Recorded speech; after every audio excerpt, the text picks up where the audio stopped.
Here we are pulling up to Coopertown, the original Airboat Tour. Coopertown's a population of 8 residents, and we are doing their airboat tour. You want to touch the inside of his mouth? It was the coolest thing to see them hold on to little baby gator and everything, knowing that, hey, they're cool at this age, but wait until they get bigger. Health insurance for good.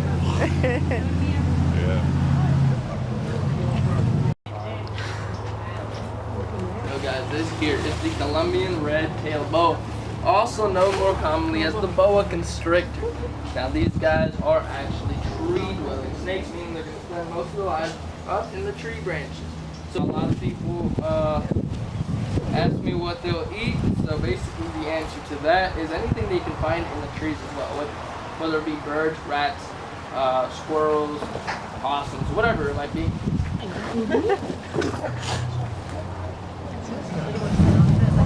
New pet.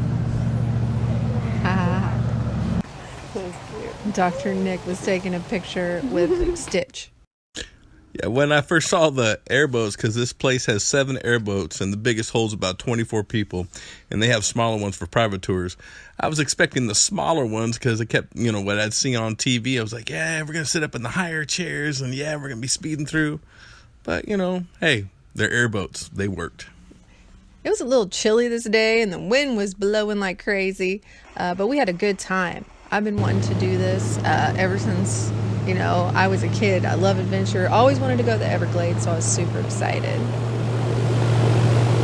Just be ready that this tour covers about 9 miles. I suggest that you allow an hour and a half for this entire experience. You can see as we go through the Everglades why it's called the River of Grass. Just keep looking. You'll see.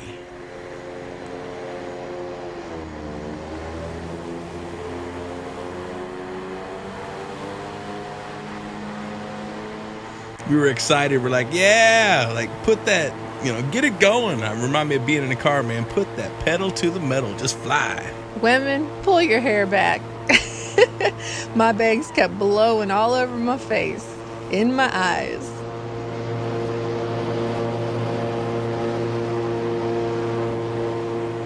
I tell you what, I was expecting to see more gators than what I was seeing, even though we were flying down through that grass. But the driver, he was pretty cool, man. We were able to do some slides and everything. It was cool. It's pretty windy that day.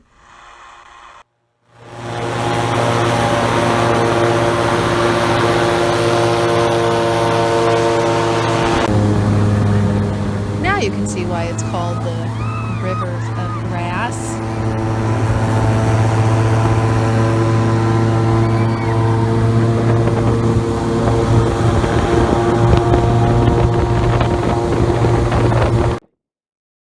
And you can see off in the distance, they have that crane-like bird. And here is the very first wild gator that we saw. Super exciting. Didn't even see it until our tour guide pointed him out. We were like, what? He was like back to our left.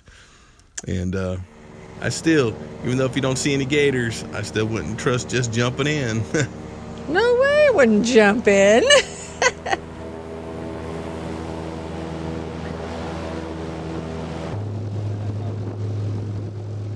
But yeah, the area is also just beautiful. And guess what? Here's another gator. No, we thought this was cool of how close we could have gotten to this gator, and he didn't move.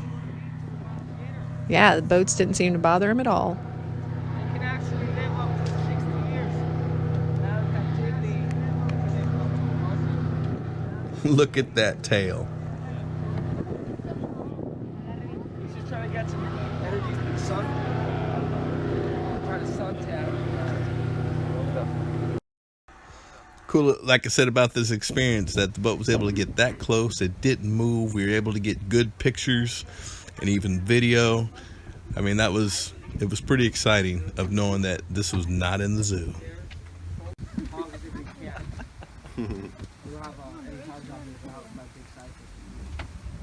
One thing that they did say during the tour that they had problems with pythons, and the thing about it is that sometimes a gator wins, sometimes a python wins, but the pythons is definitely a problem. And the water you guys been using to brush your teeth, shower, make coffee, make some tea, actually comes from right here.